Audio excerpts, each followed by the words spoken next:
ages. He works I like think a lot of their work goes like even your team as well. Yeah, like, it goes unnoticed. It does, yeah. Like the stuff that like we as lecturers just go day to day doing, delivering lectures, whatever. And then obviously, you don't consider like you can't undermine your job unless we need you. Yeah. It doesn't come into our minds about all the work because it's not just our students; it's the students across the whole uni. Yeah, exactly. It's that the whole, Is it just you and Logan? It's you, Logan, and I always forget the other guy's name. Yeah.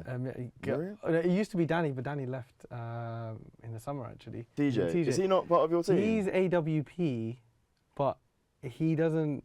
You know, he's AWP, but he's not really in the office that much. He's more online. He just sorts out students' bursaries, scholarships, and stuff.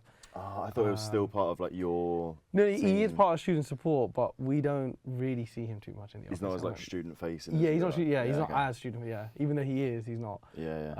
That makes sense. Yeah. Cool. We're rolling. Cool. We good. Yeah. Cool. That's I think that's one of the things with like your job is that like.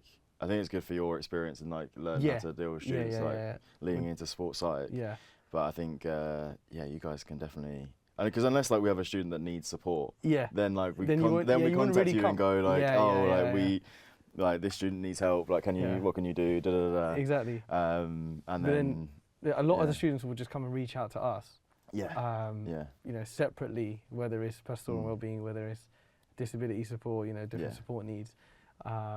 But then, we will get referrals from you guys as well. But you guys wouldn't be, aware unless you're referring or unless a student actually comes and tells you, I'm seeing students. Because for the most part, students won't come to you and say, they've gone to student support. Or that's what, especially with academics, I don't know if secretive is the right word, but they're more, it's just like private. Even pride, Trying to keep like the academic life and then like personal life maybe slightly separate. Which I get, it's like therapy as well when you think about that. When, sometimes you don't want to tell everyone. Some people do. Yeah, some people are so. Some people want to like scream from the mountaintop and be like, I've been in therapy for 10 years. That doesn't sound right. You maybe shouldn't have been in therapy. 10 years seems like too long. Maybe. But I think that's a big kind of dilemma we've got as practitioners as well. You know, if we're working like, for example, in a club or university or company, we have to be so careful in making sure our clients how confidential they want our sessions and stuff to be, because if we go out and speak, we just have one casual conversation with, for example, for me, with one of your students. In this conversation, like making sure you don't bring up a name. Exactly. And then you stop yourself. And you're like, God. It's massive, because that could literally, if you went and said, if I said a name and you went to that student and said, I heard you're seeing student support. Yeah. And then, they come back to you like, or they might not even, they just won't communicate with you. Like ruins the relationship. Yeah. And that transfers to sport. Like if you told the coach something, and then the player was like, well, I thought that was between me and you.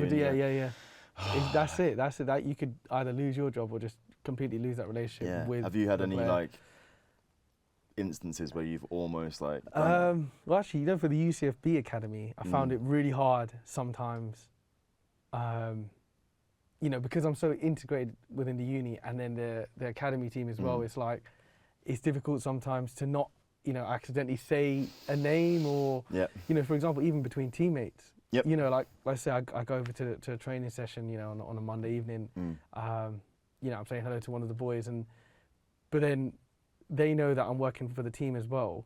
But then they're like, how does he know that guy? Like, they might not be thinking about this, but sometimes I've got to be careful. And like, if I know one of the lads, I can't just go up to him and be like, have a full-on conversation, because then they're going to think, he's seeing me separately. But does he want them to know that? Yeah. That's when it's a really strange dynamic sometimes working as part of a team. I think it's different when you're integrated and like there's a conversation of like insider and outsider sort of conversations, right? I feel like if you're a complete insider, that one conversation you have with him doesn't matter so much. But in that instance, it sounds like you still feel like kind of an outsider. You're not fully integrated. I definitely, obviously, for me as well, I can't commit, to every training session, every match. And more or less, every player, to every player on the team, because I just don't have the time, because, I'm working this role as well. And, there's a whole lot of, responsibilities and lines that I can't cross in terms of both sides of the the coin, really, in terms of student support, but then also psych support for the academy team. So you're right. I probably am not as integrated as I'd like to be. I probably could be more integrated, but it's that But this is one of the things that of balance I gotta find, balancing it early on, right? Is how far are you into your training now? God, it's flying by. I'm probably about over a year now. Probably 18 months now, actually. So 6 months.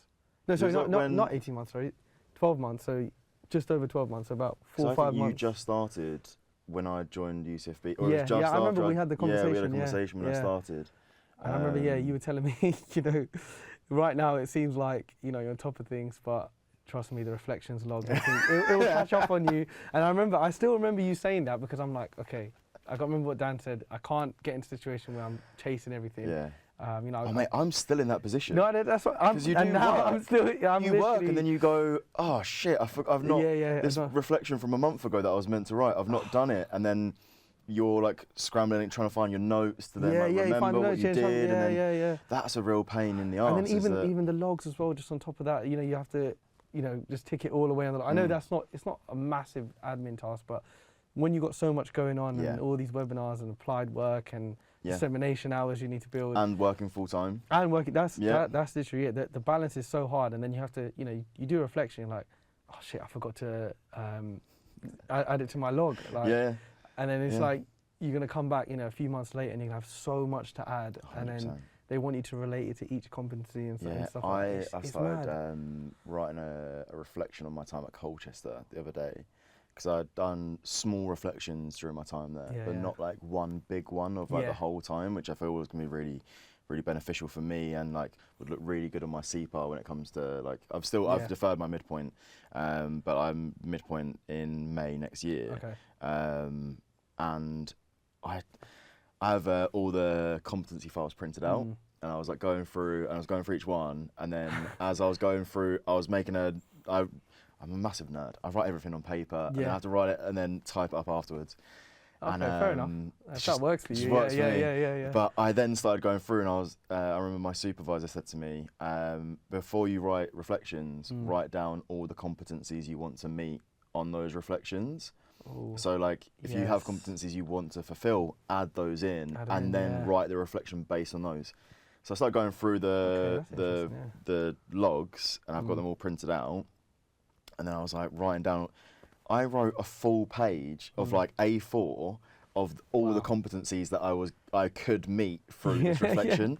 So my reflection now is gonna have to be like 1,500 words, because I was like going through, and I was like, I was reading and going, oh yeah, I did actually do, I need to put that in there, and then like I've got a whole like page, and then I spent ages doing that. I didn't even write the reflection, because I was just like getting it all prepared, which is crazy. You could probably do that as a themed reflection then, like a really big theme. That's what they're encouraging you to do a lot more now. Yeah, you know what? Yeah, I've noticed, as even my supervisor was telling me, just you're at the stage now where you've got a lot on. You just need to just do them in themes.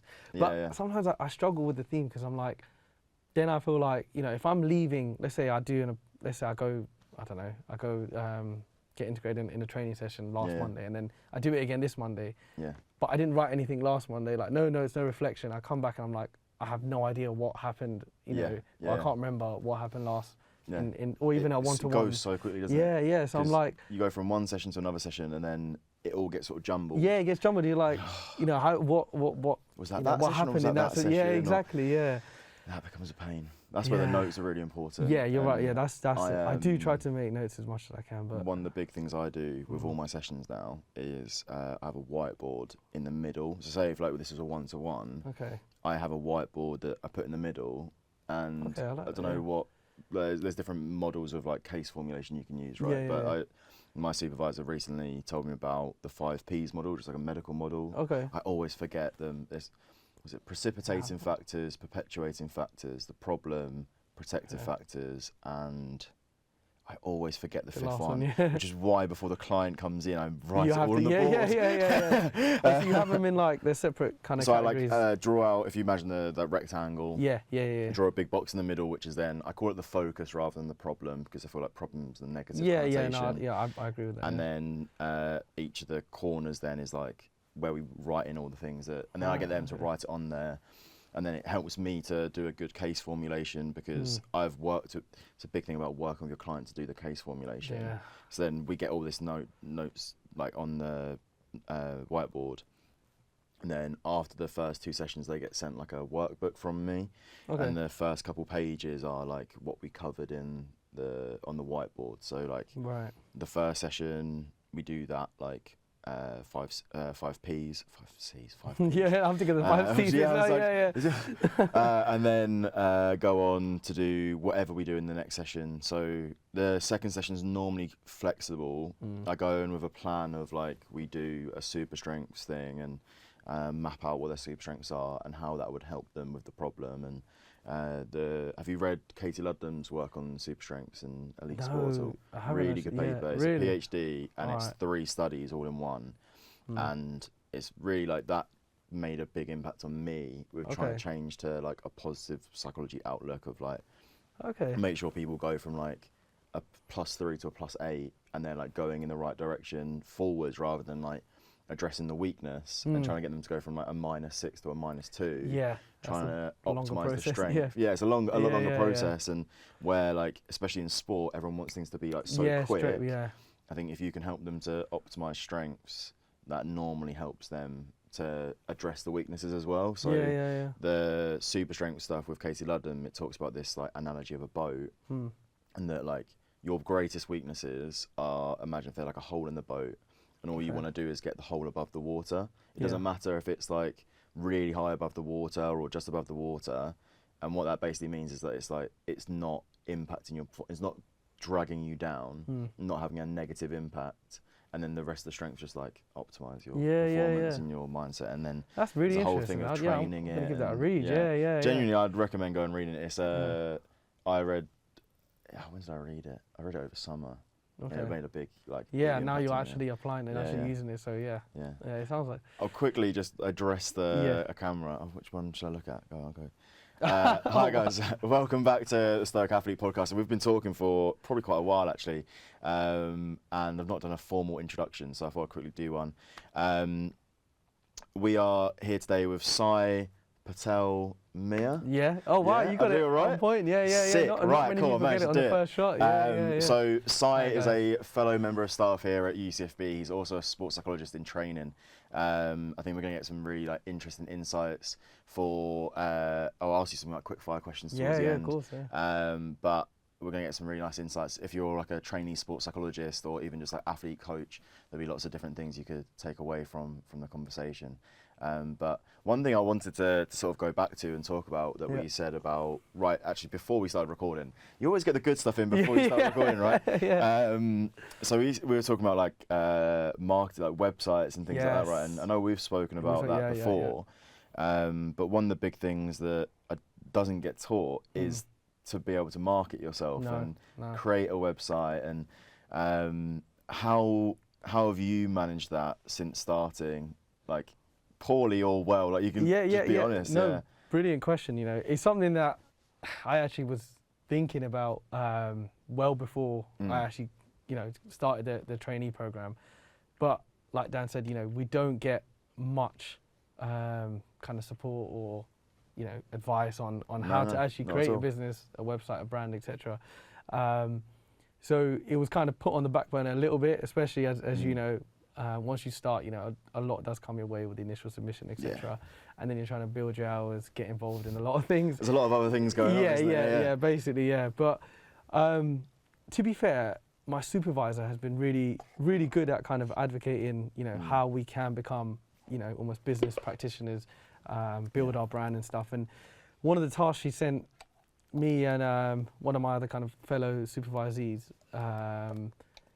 in our kind of small supervision group was, because we were both interested in starting our own business. So she set us a task, go out and, look at other people, other sports psych, trainees or exactly, or even qualified ones, compare them, have a look at, how their brands are set up, their websites, if they have Instagram pages, social media pages, etc. And then basically work together to produce a PowerPoint, going through some, good examples or stuff that you feel like could be improved. Just extracting all the good information. Literally, so we did that. That's really pretty bad, but like shit on mental performance coaches a little bit. They're performance, they're like, because they're not accredited. But one of the things that a lot of them do really well is marketing. Yeah. And I spoke to, there's a guy I know like in Essex that's like quite big in the boxing scene in Essex, and I'd messaged him about getting some work with them. Yeah. And he was like, oh, we've had a guy in before.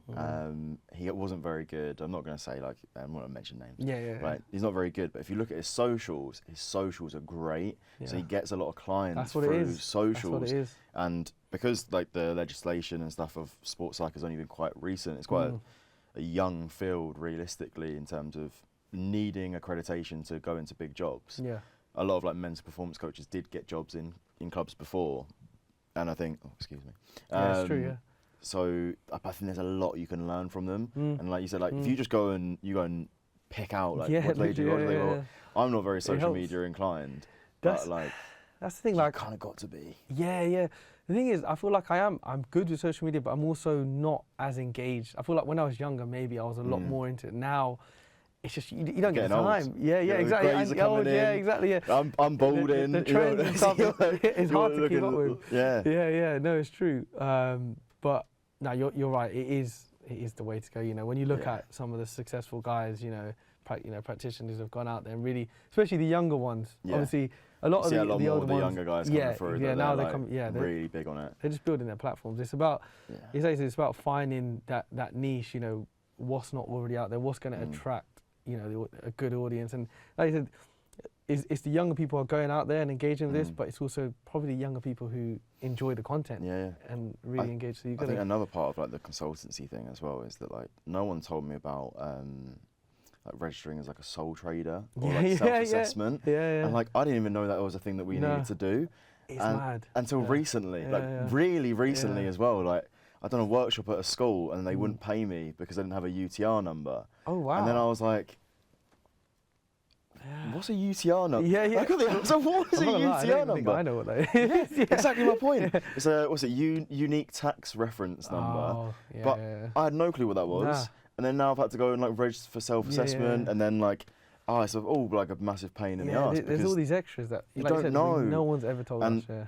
My goal would be if I was teaching on an MSc, I'd want a module where we teach people honestly, like some of the things about like tax and consultancy skills and like, because even if they don't go into sports psych at the end of it, they might want to start a business. Yeah, exactly. And that is something they need to know. Yeah. And like that entrepreneurial stuff that you just don't get taught at school. I feel like I'm like being a dead horse now because I say this all the time about school and like the school structure failing people to go on to like, no one taught me about taxes or budgeting or anything like that. It's true. That's a big component that's been missing off the educational side overall anyway. And I think in sports psych, especially like, you think at least in the MSc they might include something in that because after that you're going to go out and most people are going to want to become applied practitioners, but like you said, we're not aware of any of that. It's kind of hinted and informally kind of said to us, but it's not really, like you said, not really taught. No, not like formally taught to you, right? Yeah. So I did a bit of research before you came. I tried to look up a little bit about you to try and find. Oh God! What have you done? There's a lot I haven't. It's all in the works, to be fair. Yeah. A lot I want to do, but like gradually build into it. Exactly. Yeah. But one thing that I found interesting was that with your MSc, you got the opportunity to do some work during your MSc, right? Like doing some sports psych placements. Like again, that's not something I was able to do when I was on an MSc. So how did that I guess help you before going on to CPAR, and how has that like informed your practice, and then what has the journey been since then to like develop your practice? Like how do you practice now? I know it's three questions in one. No, that's a really good question, and obviously like you said, it's a few in, but it's more about my journey of from that placement and that experience on the MSc and how I've come to where I've come now. Really good question. I'd say with the sports psych placement, I'm like you said, I was really lucky to get that opportunity. Something that I think they introduced the year before on the program, and they found it worked really well. And a few of us got the opportunity. So it was a really kind of formal thing where they sat us down for interviews, and I think 3 of us ended up getting it. And honestly, I think it really helped because I think especially when you're doing the MSc and you're getting all that theory and getting all that research and knowledge, and then also being able to apply it, because like we said, a lot of the things in the MSc is just just taught knowledge, research focus. You get a few kind of applied assessments, like presentations and one-to-one case studies. Yeah. You're not working with the clients. Yeah. It's just a case study. Right? Yeah, exactly. You're more thinking, how am I going to get a good grade here? You're not really trying to develop yourself as a practitioner. So it was nice to get that. For me, I think the placement was just that kind of first experience of working with a few scholars, because I was in St. Mary's University in Twickenham. They have a lot of high performance kind of athletes there. So because there was a few of us, they had to divide it between us. And also a lot of these guys were either undergrad or postgrad students who also were difficult to get through to sometimes, communication wise, engagement. But, I had a couple that did engage throughout the year that were pretty consistent, and they were also in sports that I weren't too familiar with. One of them was actually a fencer, and one of them was a female rugby union player. Nice. So both really sports I wasn't too familiar with. So it was good to get experience working with athletes that I didn't really think I was going to work with. Yeah. Especially like fencing. Yeah, fencing is a really cool sport. Yeah. I think he competed for Team GB as well, so he was a really good level. That's cool. Yeah, so I done my case study, everything on him. So, but it was really, he was really engaged. And to be fair, I feel like even though I had the opportunity and I did really want to engage with it, it was hard because with the MSc and trying to get that balance right with the dissertation and stuff like that. Yeah. I probably didn't engage with it or get as much experience from it as I would have liked to. Yeah. Even though I feel like it helped me, I'm still, I don't regret it at all, but I do probably slightly regret not getting more out of it. How have you then, so obviously you've taken that experience, you're on a training route, you're training as a sports psych. Yeah. How has your, approach changed? Because at the beginning, you don't really know what you're doing. Yeah. I've said this all the time with quite a few different people, is that at the beginning you go in and it really is like being dropped in at the deep end. And you find your feet and you don't know what you're doing at all. And the first session is more nerve-wracking for you than it probably is for them. Because you're there going, I don't know what to say or what to do. I definitely think it did help with, when I started the CPAR journey and you're getting new clients and things, or you're trying to reach out and things, I did feel a bit more comfortable because, like you said, I did it a little bit before. And I did work, for a couple of athletes for at least a year. So I did feel a bit more comfortable, with the intake interview and things like that. But like you said, in terms of approaches and philosophy, that is always up in the air, especially at the beginning. You're just like, I'm still trying to find myself. Yeah. You're getting introduced to new things. Like, actually, no, I think, CBT is where I want to go. But then humanistic as well is another one. Where would you say you are now? Yeah, another really good question, because I've been back and forth with both of them with different clients throughout my kind of first year. But I think now I've come to the stage where I've established, through discussions with my supervisor, with all the workshops we have to do on the CPAR program, and working with different clients really. I feel like me and my supervisor are pretty much established it's an eclectic approach, if I pronounce that correctly. Who's your supervisor? Denise Hill. So she's actually based in Swansea, Wales. Yeah. So for some reason, I thought you were with Misha Jarvis for some reason. No, I don't know why. No. She has been on a couple of the workshops though. I've spoken to her, but it was a toss-up between two supervisors when I was choosing, and it was more of a younger one, and then Denise is more experienced. Yeah. And initially, I wanted to not take the risk, but I wanted to be a bit ambitious, go with the younger one who's growing, kind of develop together. But I feel like for me, from my experiences in my undergrad MSc, I need that person who's gonna keep me on track. And if they have to be a bit harsh on me, then that's fine, because sometimes I know I can get caught up in things, or a bit too, not laid back, but sometimes I just need that push. So I felt like Denise was the one, and she's been brilliant. She offers a lot of guest speakers over the year, so from different areas. We get a lot of guest speakers come in. We had was it Dr. Andy Hill? Yeah, it was Blackburn Sports Psychology at the Academy, and then he's now with the EIS. I think it's a para team. I can't remember what he's with. Yeah. But he came in. We had the Wales women's coach or something. I'm quite fortunate with Claire, she's got a lot of good contacts. I remember you telling me about Claire. But most people have most supervisors will have these immense contacts that they can bring in and give you good guest speakers to give you insights. And I think that's the hope from this podcast is that trainee sports psychologists would then be able to watch this and learn and get some insights, and then potential clients or like potential coaches, players, whatever, could watch this and then get an insight into who you are, who I am, and then it makes it easier for them, or they might feel like less of a barrier to come and reach out. Yeah, because they understand and know you a little bit better. Yeah, 100% now. I do think like for a client to come to you, I've had this, a few clients have said this to me, like, they don't know what to expect. They have no clue what to expect. Some people have no sports psych experience or knowledge at all. Never experienced it before. Don't really know what sports psychology is. That's the thing, it's just like mindset training. Don't realise the amount of science that goes behind it. Some of them think it's just normal like therapy, or just like, or it's the same as like NLP, like neuro-linguistic programming, which is like not a scientific model of practice at all. And like there's a lot of uncertainty about like what we do and what's it's gonna true look like. It's true. And obviously that's something that we as practitioners probably need to refine and probably advocate a bit more like a transparency about it, or like awareness around what we do. So building on that, how then do you like to work? Like when you work with like on a one-to-one basis, has the majority of work been for you like one-to-one so far, and then the UCFB Academy, or? Yeah, I'd say to be fair, in this first year, it's been difficult, like we mentioned before, with the kind of full-time commitments, full-time job commitments alongside the trainee journey.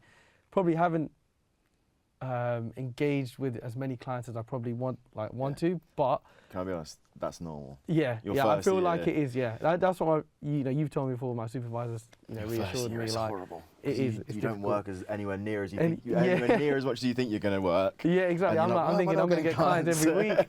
The thing is, I don't think I could even cope with clients every week, like multiple clients. The workload here, and for sure. It'll be too much. So, it's been mostly online one-to-one sessions combined with online and in-person. A lot of them are actually student athletes at the uni. Nice. And then UCFB Academy teams, which again, like I said, I've been involved with, I've been engaged with, but I've conducted a few workshops here and there, been around training matches when I can be, but probably not as much as I would have liked to. So if I was like a fly on the wall in like a one-to-one session, I'm a little fly on the wall. Don't know why I'm there, but I'm there for some reason.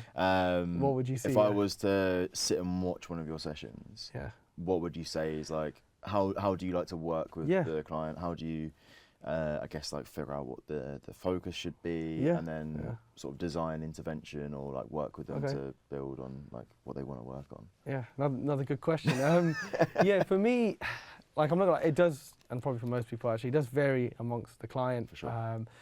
But what I've decided and what I've come to the conclusion and what I've been doing without maybe putting a proper label on it until now is a more of a eclectic approach, which basically means that I probably use CBT techniques and as a guidance, but through a humanistic lens.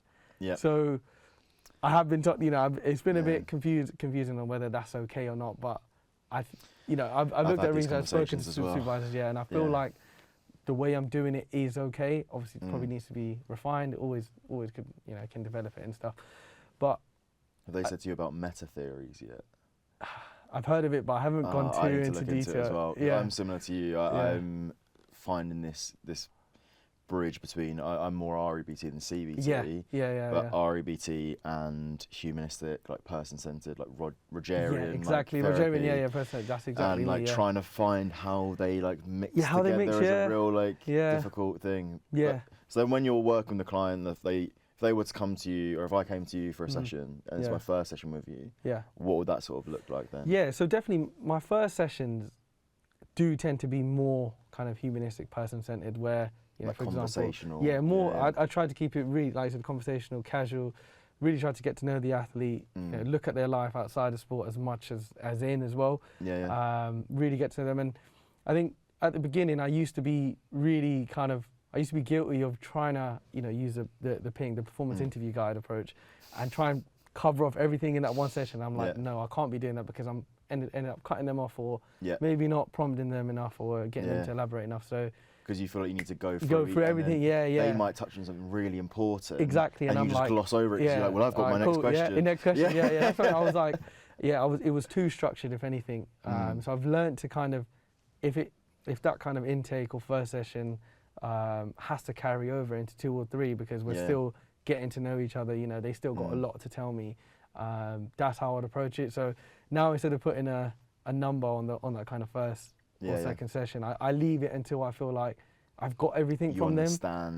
You understand them, and you understand what the focus or problem is. Exactly, or what they might need. And you know, if they, because you know, I've had a client who just wants that, who just wants to have those conversations, for me to give that general advice or them to tell me stuff, and then I kind of reassure them. Then we just carry on that kind of maybe humanistic, maybe throw in a few CBT maybe that's stuff. just what they need. Yeah, exactly. Yeah. But you know, I've worked with some youth academy players, and there's one that I see quite often, and he definitely prefers that more CBT.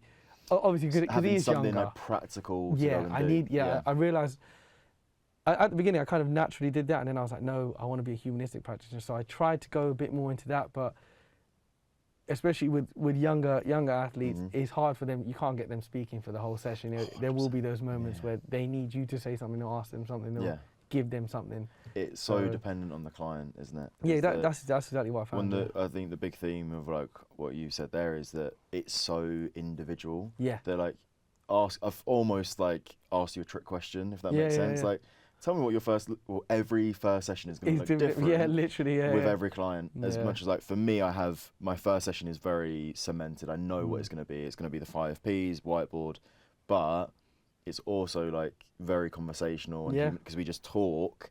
And then as we're talking, I'm saying, oh, do you think that should go on the board? And they'll go, oh yeah, I do. And then they write it on the board in this area or this area.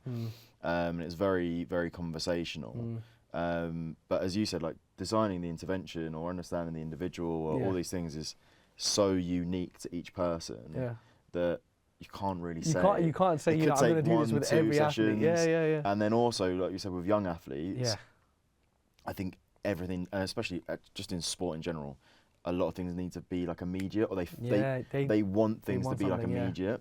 So I had a real insecurity at the beginning of wanting to prove myself in like a first session or second session of like, they want this, I need to give them a solution straight away. Like, I'm gonna come in, I've got a goal setting thing and I was really like psychological skills training at the beginning, because that's what you get taught. And I was like, goal setting and like self-talk and like let's work out. And then I've gradually, as I've grown in practice, as much as I'm now at midpoint, I've had to defer because of personal circumstances. So I've been doing it for a long time. It doesn't feel like I'm at a midpoint submission. You know, I feel like I'm more experienced than that. I've been considering that as well, actually. Yeah. So but it's normal. It's normal. Yeah, like, I realise a lot of people I know have pushed it back or deferred because working alongside it, trying to balance it, really difficult. And sometimes you don't want to force yourself to be at a stage that you're not. If you're not ready to be at that stage, then you know, it's something I'm thinking. You know, I haven't made my decision getting the number of hours, the dissemination, getting all these things, and then you're affecting your own well-being and self-care and things like that because you're trying to build these hours, catch up on all the logs for this midpoint, which is right around the corner. You know, so Jesus Christ. Why didn't I do this months ago? Exactly. Just so I'm aware of time, and I know that you've got to get back to work as well. That's fine, So I've got some quick fire questions. It flies by, doesn't it? It honestly goes. I think that's a positive. 100%. If we were sat in here and we were like, when's it going to be? When's this going to end? That'd be terrible. So I've got some like quick fire questions for you. So I think, again, I will say some of them are trick questions in a way. Okay, so like, fine. One of the first ones is like, if I was to ask you, there's an athlete sat at home, they're lacking a bit of confidence and they want to build up some confidence. What's something that you would recommend that the player athlete do to then try and build up a bit more confidence? Cool. Any sport, anything at all, but from your experience, what's something you could? Should I just give like an example, like quick technique? Yeah. I'd say I actually had this with one of the youth player, youth academy players, and it was confidence that I identified that, you know, they need a bit of support with. So I've done some research on robust self-confidence. You might be familiar with it. And I was looking into it, and I realised one that I really liked, and then I used with the athlete, and I felt like it worked well, was a kind of confidence diary. Okay. So it's like going through with them and basically putting down things, and obviously it'll be whatever they think. And obviously you can give him little nudges. Like if I've worked with him for a while, I might just, you know, make him aware of some things that he's done really well, some things that, you know, he can class as successes. But it'll be really more pushing him to be like, you know, if he scored 2 goals at, you know, last weekend, you know, put that down. If he had I don't know, he won top goal scorer last season, or so you like know, all the positives, all the success, all the things he felt like he's achieved. And you know, I did try and also bring that out to outside of football as well. You know, if it's in school, you know, I don't know if he passed his maths exam last week, whatever. Just it'll be random stuff, but then so you have that down from that first time you kind of introduce it, and then it depends what kind of works for the player and how they prefer it. But you might revisit that. You know, every 2 weeks, for example, once a month. Cool. Whenever you feel like. Have you given him? Did you give them like a list of prompt questions? So like if they've got like a journal or diary, and then they like go through, and every time they do it, they work through the questions, or is it that they do it more free flowing? Yeah, it would be more free flowing especially because they're quite young, and I wouldn't want to give them like homework, for example, or extra things to do, and then they were like, I'm not going to engage. Trying to find that balance. You don't want it to feel like homework when they go away. So what I try and do is I'll revisit, like for example, every 2 weeks or once a month in the session, and then we'll go over it, and I'll write it down. You know, for example, a lot of these academy players that I'm seeing is actually online, so it makes it a little bit easier in terms of sharing, you know, a document and just showing them what I'm putting down. Making it look a bit neat. Take away with them as well. Exactly, right? And then just getting them to, you know, after we do it that time, it's like, you know, over the next few weeks, you know, as you're doing stuff, if you want to jot it down or just keep it in your memory of, you know, things that you're doing well, then do that. And then in our next, you know, when we revisit it next, we can add it in there and we can talk about it. So gives you something nice to revisit in each of the sessions as well. Yeah, exactly, because it's just like, it's basically just reminding them of their successes and that they can do stuff, rather than, you know, they come in a few weeks and then they're like, oh, I can't do this, you know, I can't score, I can't focus. But then you're sounds very like it's like rooted in like self-efficacy theory. Yeah, self-efficacy, vicarious like reinforcements, you know, things like that. Yeah. Definitely like very like rooted in that. Yeah, for sure. I'm a big fan of self-efficacy theory, so I do like, if it's confidence stuff, I'll always relate to that. Because you go one of you either go for like Veely's model, or you go like I think self-efficacy is an easier theory to like to understand, right? You are, what do we say, 18 months into training? It's not, I said 18, but it's actually not. It's less than that. It's probably about 13, 14 maybe now. Coming up to 14 months, I think. So nearly 18, because at 18 will be my midpoint. Somehow I've got magical powers. I've been able to transport you back in time to meet with young Syyl as he's starting Syyl. Oh my God. What is a big piece of advice you would give to young Syyl? So there's babyface so many. Literally, It feels like that. It feels before like the majestic beard came in, the beard, everything, it feels like I've grown so much since then. But yeah, so many pieces of advice. But if I had to choose one, it would be. It's probably the advice you gave me in terms of when I first met you, keeping on top of those reflections, those logs, constantly referring back to those. CPAR document, the competency profiles and things like that, because you forget about them. Like once you get started, there's so much going on, so much you're trying to get involved in. You leave all that on the back burner, and then you come back to it, and you're like, oh my God, I've got so much to do. Then you don't want to do it. So it's like, because the task seems so big. It seems so. Like, how do I even chip away at this problem? Exactly. And it drags and it drags. I'd say just keeping on top of it. I'd say, you know, how I, you know, as we mentioned earlier on. At the beginning, you think, oh yeah, I need to get clients. I need to be seeing, you know, I need to build my hours and stuff.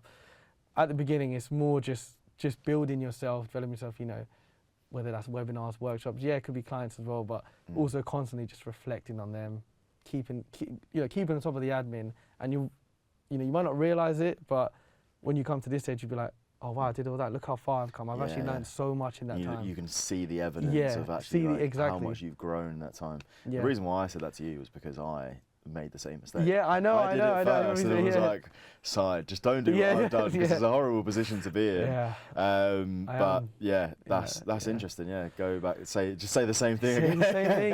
Yeah. Honestly, I think it is, especially in that first year, it is the biggest thing. It's probably the most important thing, because then it's just going to become difficult. Because like, you know, my supervisor said it as well. I've heard it from a lot of people. You know, it's really towards the midpoint and after midpoint where you really need to start building the clients and the hours properly and all of that. Like, of course, if you get the opportunities, you're going to take them before that. But I think the priorities change after or towards midpoint, I think.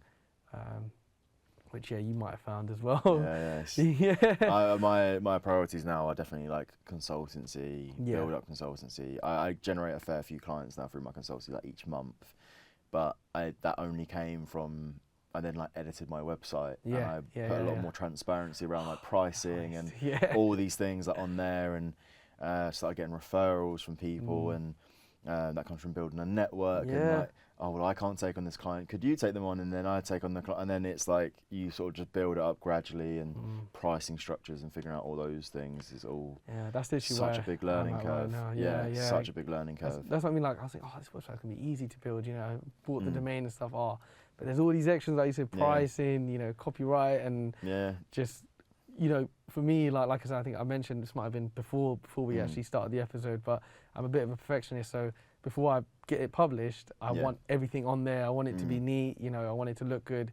But then again, I think there's probably something I need to work on and be like, you know, get the basics in there, get it out there, and then you can improve it as you go, because then it's just going to keep dragging. Yeah, because otherwise you just put it off. Yeah, exactly, so you keep putting it off. You mentioned like perfectionistic tendencies. Yeah. How would you, if you were to work with a client that displayed some perfectionistic tendencies, how would you help them? Coming from your experience of like, you experience it yourself.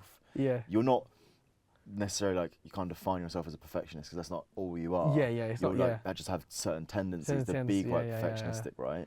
So how would you then support the client that is in a similar position to you? What would you do? It's a tough, but again, good question, because it's just like, you know, it's difficult when you're, you know, sometimes I find it hard when you're, you know, trying to give advice or tips and techniques to, you know, clients, but you're also in that same situation, or you're not taking it on board. I have injuries. I have a lot of injuries. I had like significant injuries. I literally done mine straight off. Ankle bros. Let's go. Oh man. Oh yeah, that's one of the worst injuries you can get done. So you feel like you can't do anything. Honestly. Going back to the perfectionist question, I think for me it would just, it's almost like incorporating a bit of acting into it, in terms of accepting that there's some things that, as much as you want to spend all the time in the world on and you want to make perfect, you've got to prioritize. I think prioritization is something that I'm still developing, but I've learned to develop, which has helped me come away from, you know, oh, I have to do all these things and I have to do it in this order, or, you know, it has to be like this before I can get it out there, or I can really promote it and stuff. It's like, you know, get the things that are most important on there or done, you know, prioritize that, and then, you know, for example, with the website, just get it out there, and then you can work on it as you go along. But then, you know, it can only get better. Exactly. If you start it off and it's kind of average, well, I can make it better over time. It doesn't have to be perfect straight away. So I'm trying to like take away from what you're saying is that it doesn't have to be perfect straight away. And this is what you'd say to the client. It's so difficult to apply it to yourself though, right? It is, But that's exactly. Just emphasize to them, it's a process, and it's like in sport. You know, you don't have to be perfect week in, week out, you know. It's a process, you know, as long as you're, you know, you're putting in the foundations, working hard, but you you're know, going in the right direction. But as long as you're going in the right direction, that's what matters. Yeah. Obviously easier said than done, of course. I find with injuries, when they come up a lot, one of the biggest things for me is that I don't try and put my experience onto the client, because my experience will be different to what their experience was. But what I do no, it makes sense. What I do is try and use my experience to be able to empathise with them. Because I can talk about, like, if they're saying about how they struggled with it, with the injury or the lack of confidence, or I can sit there and say that I had a similar injury. And I really empathise with you because I struggled with that as well, and it's normal.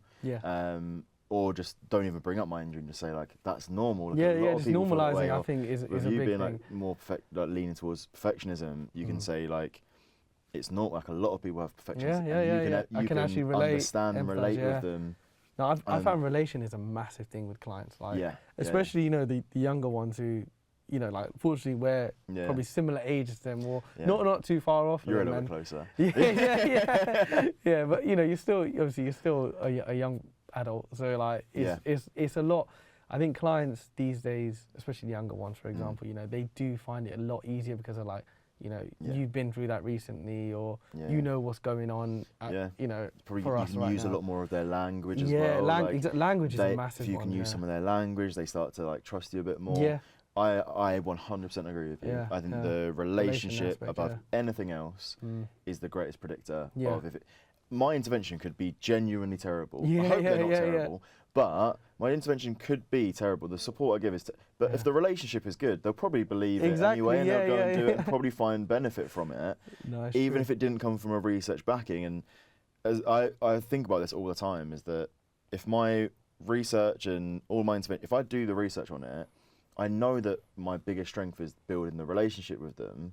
So I just need to make sure that, talking about the sink in the boat thing again, the thing that's probably my weakness is like, not the knowledge, because I've studied a lot and I know what I'm talking about, but like the planning of the intervention is not a weakness, but it's not my biggest strength. Yeah. So if I just optimize my relationship building with the client, I can then bring in the intervention later on, and you almost like sew it into the session without them realizing. Yeah. Which is really like 100% agree with that. I love that moment of like sewing something in, and they don't. It's like when a coach like made you do fitness without realizing you're doing without fitness. Realizing, you're playing football for an hour and you've just been doing sprints. You look at your watch and like, I've run 5K. And you're like, Jesus Christ. But that sort of like that weaving it in that sort of like really helps with getting a client to buy in. Yeah, that's something that I've definitely learned. Like you said, at the beginning, when you're just focusing on that PST, psychological skills training, worrying about interventions, I need to get everything in on the first session. But you realise after, like you said, as you grow as a practitioner, that the working alliance, as they call it, and the therapeutic relationship, that is so many terms. That is the key. I've heard it a lot recently, obviously on the counselling skills workshop and a few webinars I've been on. But there's a reason experienced practitioners keep saying these words, because they are the key. It is more about that, and like you said, it varies amongst clients. So you can't go in with the same approach for every client. Is so individual. Individual. Last question. Cool. I need to hammer down what the last question is going to. I want to get this consistent across the episodes. But I asked yesterday, what's the meaning of life? I feel like that's too deep. I feel like that's a bit heavy. That is heavy, right? Then it's on. There's a Jackmate podcast, and they asked that as the last question. But they're quite a jovial, like happy, like funny podcast. Okay. So I'm like, is that? I'm not gonna nick it. I would just say, I think I would stick with the last question of just being like, what's one piece of advice you would give to just an athlete if they're looking to develop their mindset? Like one thing that you think is really, so for me, I would always say about optimize your strengths. Like, don't worry so much about your weaknesses. If you can make your strength a super strength, which sets you apart from other people, that's going to be the best thing for. And that could be technical, tactical, or psychological. Could be like you're really good at being analytical. So like emphasize that as much as you can. So then you're even better than anyone else at being the best analytical person in the entire league, or the best, like as a coach, you're the best tactically in your entire league. Yeah. So what would you say would be your like, if you were going to give one piece of advice? Yeah, another good question. Nicely answered that so many times, but to be fair, I don't know if you prepared these questions, well, you probably have, but really good, because they make you think, and that's exactly what people or young trainees need to be hearing, to be fair. I'd say one piece of, for me, again, I still feel like I'm more within the humanistic practitioner kind of lens and the counselling side of things. So for me, I always think balance is key for me. It's obviously not something that's directly performance related that I'd probably say right now, but for me, I always aim to help my clients or athletes. Like find the balance. Find the balance, that could be within their sport, that could be, in and out of their sport. Is that like trying to break down like athletic identity a little bit? Yeah, like exactly. You're not completely an athlete. There's more to you. You're exactly. a person, an individual. Yeah, yeah, so, yeah exactly. Yeah, find the balance between that's literally what it is. Yeah, differentiating that kind of athletic identity and personal identity. Or if you want to cross it over, make sure it's true to you and who you are as a person, and your values. Yeah. You know, making sure. I think getting that alignment is really important, because you know we've seen it. You know, even at the highest of levels. You know, athletes struggling with coping and mental health and getting that balance. And I feel like it's something that's really, it's more, you know, it's a lot more open now. It's a lot more out there now and a lot more looked at. But it's still, I think, a really big issue. Recently, I watched there's an interview of Levi Colwell. Yeah. I'm a Chelsea fan. Chelsea fan, yeah. You're a Chelsea fan as well, aren't you? No, United, but I'm not proud of that now. We'll leave that. Yeah, we'll leave that. You're doing all right, Levi Colwell was saying in an interview, I think he's from Southampton or Portsmouth. I'm trying to remember which one it was. But he's now taken a lot more time to go home, see his family, and he was talking about like spending time with his dog and like all of these things. And I think that even at the elite level, I don't like the thing of people saying about athletes, they need to just focus on your sport, don't do anything else. But what if they get a lot of joy that's the reason they are at that level. But they need to, like, they're find the human balance. beings. They have maybe they have kids, they have a wife, they are like I said, pet, whatever it is, you know. They have all these other aspects of their life, and people don't realise that sometimes they can have an impact on you. And there was another one I saw recently of it was Alex Ferguson sat with Ronaldo. Yeah. Go to your United reference for you. I think I've seen that. Yeah, and he was saying about how, like, I think it was his mum had died or his dad had died. Yeah, but people don't they'll you know, when they hear it, they'll empathise for that one moment or one day. Yeah. But then after that, they're like they think, now they're over so it. fast moving in the world of sport. Yeah. But Fergie was like, no, really understand. He said, stay in hospital. Go be with your family. Yeah. Like, don't worry about us. And I think in the long run, from a coach perspective, that player then buys into you. He's like, they love you and they trust you. And like he said at the end of that interview that he was like, if any player came in and they said, "Oh, I need tomorrow off," I'd say yeah. He just said, I say yes all the time because I know they're only ever going to come to me and ask for a day off for a good reason. There's never going to be like... Yeah, because these are elite players, you know, football is their life, but it's not only their life, that's the thing. There's more to them. There's a lot more, Yeah. I'd take away from what you said then, I'd say balance. I'd say aligning with your values. Values I think is a big thing for me. And that's a big thing in Rogerian therapy as well, is like the values, focus. That's why I realised I was doing a lot more humanistic work than I thought I was. Yeah, exactly. So I was like, I talk a lot about values in my sessions. That's not really REBT. So, but yeah. Syyl, thank you so much for coming on today, mate. Really appreciate you coming on. Thank you for having me, I know it's only downstairs for you, but no, I came all the way from... Before we wrap up, do you want to plug any of your... I know you're making your website and now you're going to have like Instagram page and running. Stuff.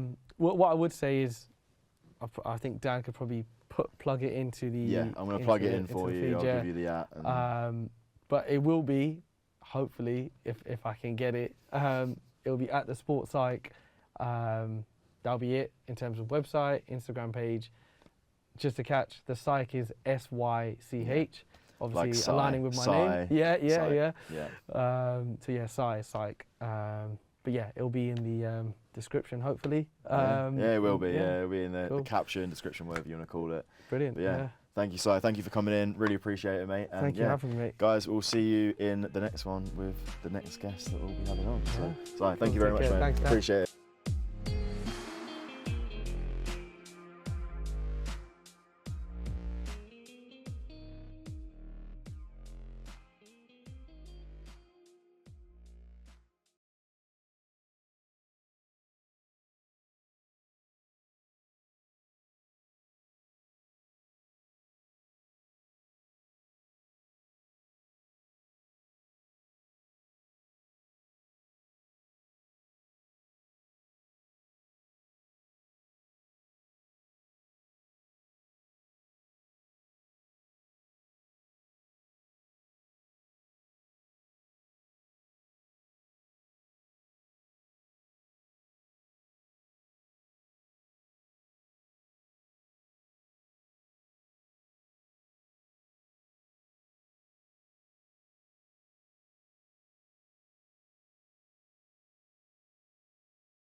Appreciate it. Appreciate you. Appreciate you. Thank you. Cool. Right.